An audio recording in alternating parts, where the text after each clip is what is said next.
Hybrid गांजाची तस्करी करणाऱ्या एका तरुणाच्या ठाणे गुन्हे शाखेच्या अंमली पदार्थ विरोधी पथकाने मुसक्या आवळल्यात। सुमित कुमावत वय वर्ष 21 असं तरुणाचं नाव असून तो मूळचा राजस्थानच्या जैसलमेरमधील रहिवासी आहे।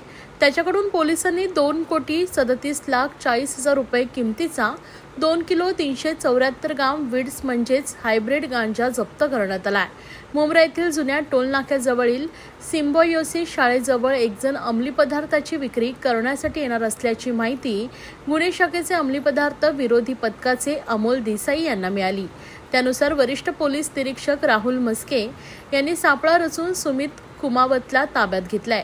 त्याची झडती घेतली असता पोलिसांना 2 किलो 374 ग्रॅम हायब्रिड गांजा आणि MDM-19 टॅबलेट सापडल्या आहेत। त्याने हा एवढ्या मोठ्या प्रमाणात हायब्रिड गांजा कुठून व कोणाला विक्री करण्यासाठी आणला होता याचा तपास सुरू असल्याची माहिती गुन्हे शाखा उपायुक्त अमरसिंह जाधव यांनी दिली। गुन्हे शाखेच्या अंमली पदार्थ विरोधी पथकाला माहिती मिळाली होती की मुंब्रा येथे एक इसम हायब्रिड गांजा आणि MDMA टॅबलेट विक्री करता येणार आहे। त्या अनुषंगानं ACP घोरपडे यांच्या पर्यवेक्षणाखाली अंमली पदार्थ विरोधी पथकाचे पोलीस निरीक्षक राहुल मस्के, API निलेश मोरे, PSI दुम्मलवाड आणि त्यांच्या टीमनं सापळा कारवाई आयोजित केली, ज्यामध्ये आरोपी सुमित कुमावत राहणार बोरिवली, मूळ राहणार जैसलमेर राजस्थान याला ताब्यात घेण्यात आले। त्याच्याकडून एकूण 2 किलो 374 ग्रॅम हायब्रिड गांजा जप्त करण्यात आला। त्याचबरोबर 19 MDMA टॅबलेट असा एकूण 2,38,00,000चा मुद्देमाल जप्त करण्यात आलेला आहे। आरोपीला अटक करून मान्य न्यायालयाने त्याला 4 तारखेपर्यंत 4 सप्टेंबरपर्यंत पोलीस कोठडीत रिमांड दिलेला आहे। या आरोपीनं सदरचा हायब्रिड गांजा आणि MDMA टॅबलेट ह्या कुठून आणल्या याबद्दल अंमली पदार्थ विरोधी पथक तपास करत आहे। त्याचबरोबर या सिंडिकेटमध्ये किंवा एकूणच हायब्रिड गांजाच्या विक्रीमध्ये कोण कोण सामील आहेत त्या अनुषंगाने देखील गुन्हे शाखेचं पथक तपास करत आहे।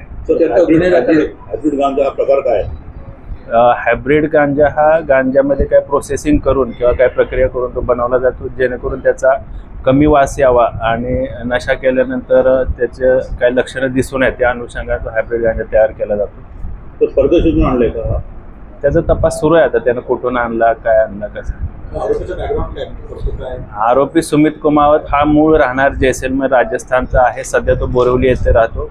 मुंबई परिसरातले काही ड्रग पेडलर आहेत किंवा ड्रग्सची खरेदी विक्री करणारे काही आरोपी आहेत रेकॉर्डवरचे, त्यांच्या तो संपर्कात असल्याचं तपासामध्ये निष्पन्न झालेलं आहे। त्या अनुषंगाने अजून आरोपी अटक करण्याची किंवा तपास करण्याची प्रक्रिया सुरू आहे। सर, अनेक अंमली पदार्थ तस्कर तुम्ही अटक केलेली आहे, कारवाई झालेली आहे, पण एक तस्कर विविध शक्कला लढवत आहे, त्यावर काय कशी अंमलबजावणी योजना होणार त्यांना पकडण्यासाठी? गुन्हे शाखेचे सर्वच घटक असतील, त्याचबरोबर अंमली पदार्थ विरोधी पथक असेल, सेंट्रल युनिट, खंडणीचं युनिट जे आहे, सर्वजण आम्ही अंमली पदार्थ विरोधी मोहीम अधिक तीव्र करत आहोत। त्या अनुषंगानं गोपनीय माहिती काढणे, त्याचबरोबर अंमली पदार्थ विक्री खरेदीमध्ये जे काही इसम आहेत किंवा रेकॉर्डवरचे आरोपी आहेत त्यांचा शोध घेणे, तपास करणे आणि जास्तीत जास्त कारवाई करून अशा प्रकारांना आळा घालणे याकरता आम्ही अधिक उपाययोजना करत आहोत। त्याचबरोबर जे आरोपी गुन्ह्यामध्ये अटक झालेले आहेत त्यांच्यावर अधिक परिणामकारक कारवाई व्हावी या अनुषंगानं नीट NDPSच्या अंतर्गत देखील कारवाई सुरू आहे। तर यामध्ये इंटरनल रॅकेट सक्रिय असण्याची गरज यामध्ये अजून काही ड्रग पेडलर सामील आहेत। या आरोपी सुमित कुमार याच्या संपर्कामध्ये मुंबईमधील काय ड्रग पेडलर याच्या संपर्कात असल्याचं तपासात निष्पन्न झालेलं आहे। त्या अनुषंगाने देखील तपास सुरू आहे।